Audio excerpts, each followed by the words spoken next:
So these notes are on how and why. The how, not so much. We'll do that tomorrow, but the why.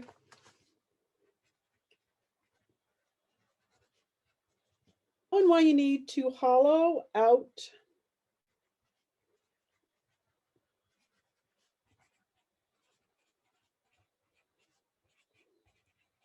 my hand gets tired when I print a lot. Okay.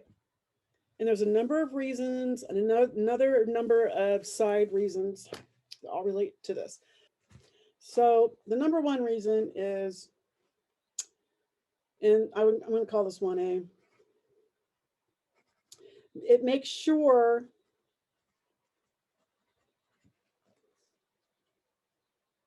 this is why you hollow it out. This is why you hollow it out. Make sure your piece dries evenly. Why? Because when the walls of your piece are the same thickness, it prevents cracking.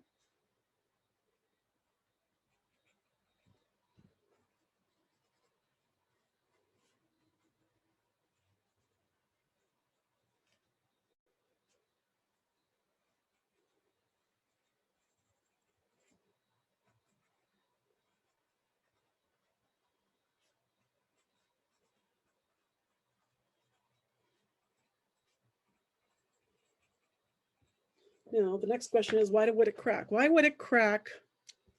Why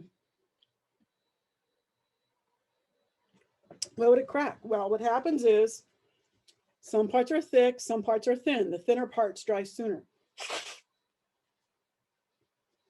So here is, let's say you made a pot and it's a little on the lumpy side right here. Someone just bumped out.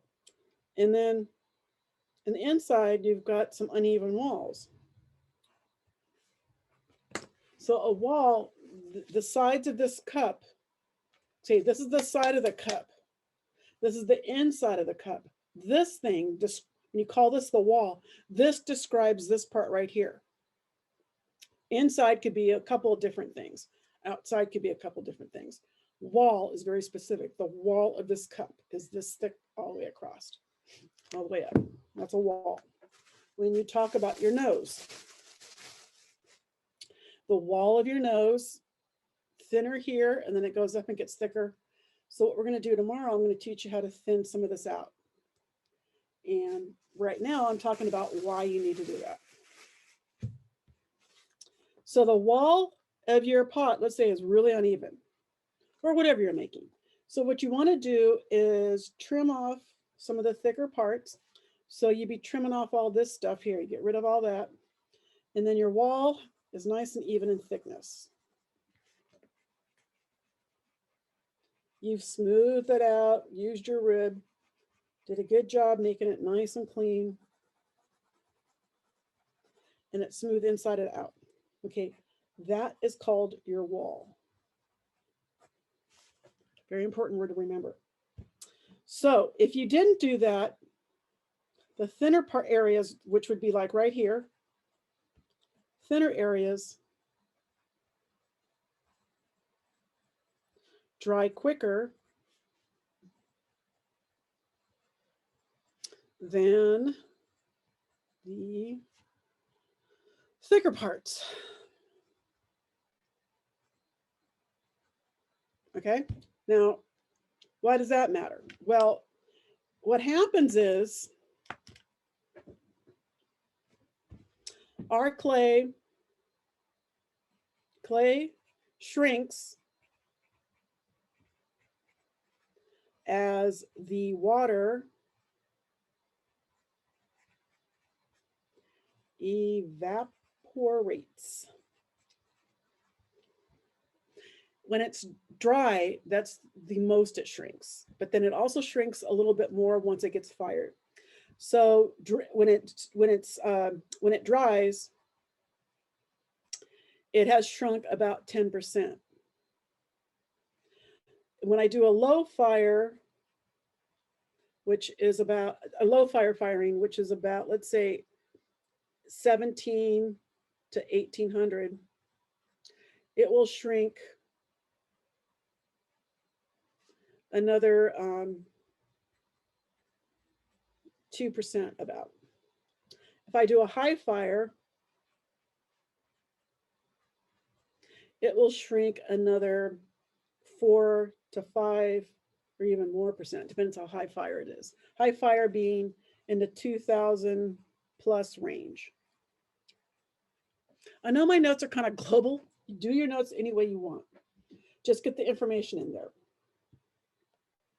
Okay, so as it's drying and evaporating, what's happening to the thinner parts is they dry quick. Thinner parts dry quick. The thicker parts have lots of moisture in them, and they're slugs. And so what happens is that's where it cracks. The thinner parts dry quicker and pull away from the thicker parts, and that's where you get cracks. All right. So that's why you want to make sure your walls are the same thickness. That's one of the reasons this crackage doesn't happen. All right. Okay. 1B. Another reason. When you make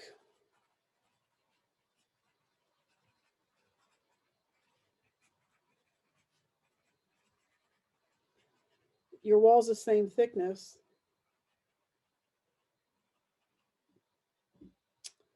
you may, not always, but you often are reducing its weight.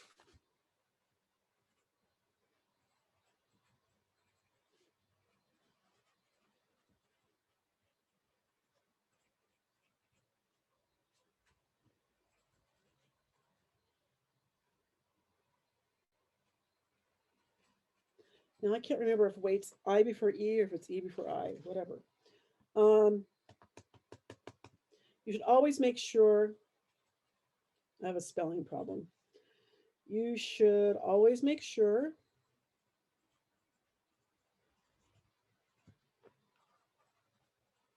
your projects are as light as possible. That's an aesthetic. That's important in ceramics.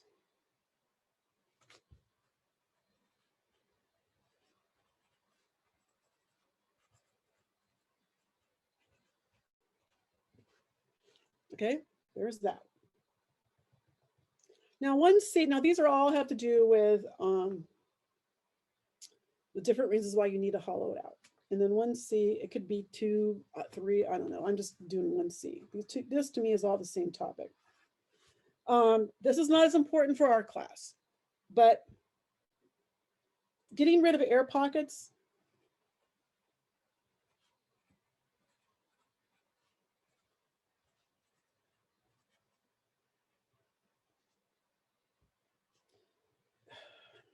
is important if you're throwing on the wheel. So I'm gonna write that down.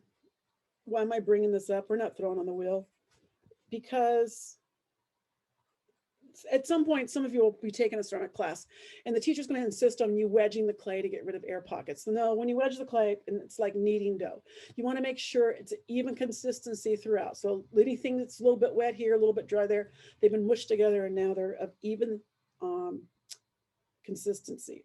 So getting rid of air pockets is important if you are throwing on the potter's wheel.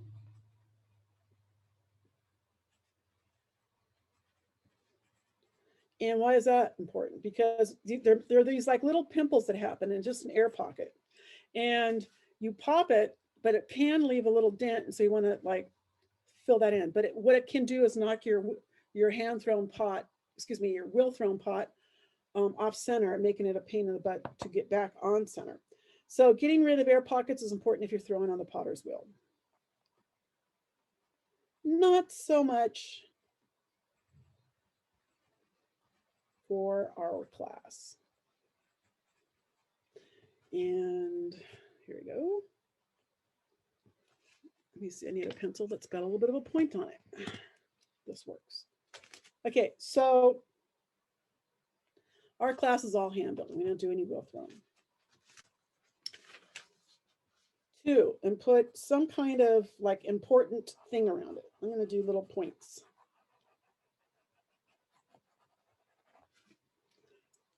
All of this, when your project blows up, it has nothing really a whole lot to do with air pockets. It has to do with moisture. Water can make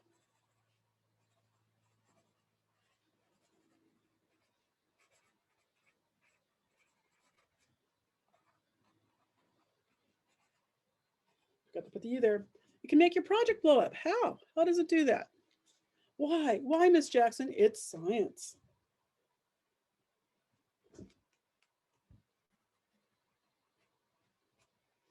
Water, when it water becomes a gas when it gets heated.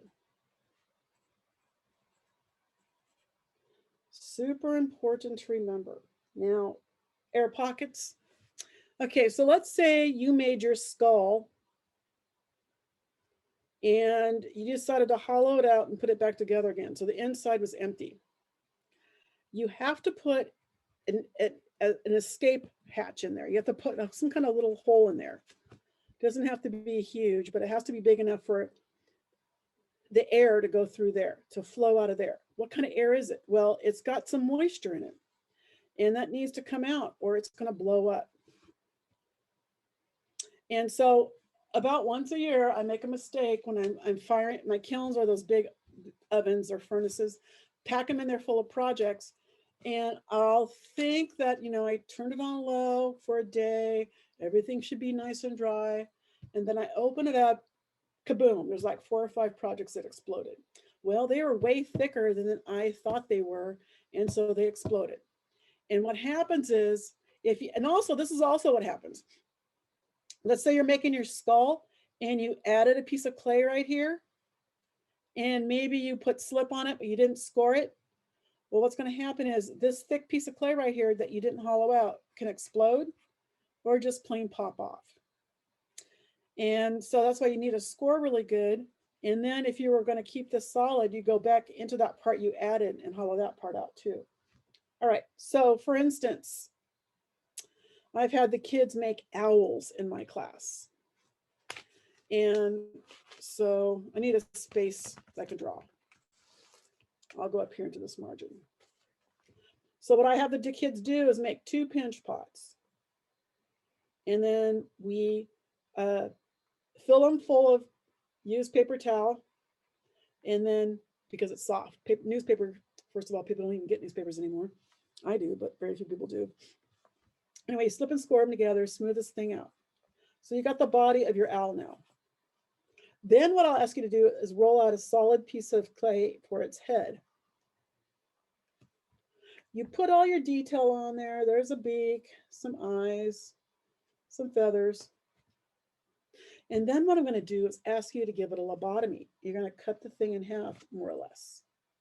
And so when you open up the cranium, there's the beak, there's the eyes. You want to hollow that piece out. You're going to hollow that piece out, and then you're going to rejoin them together and put it back on top of the body of your owl. This part's hollow, but this part's not hollow. There's no hole there. So I asked the kids to put a hole right there and there. And what that does, it makes the steam, because it's now steam, escape through the head into the body and then out the cracks of the side. So there you go. That's the way it is. Okay, so I'm going to take roll now. I'm going to stop the share.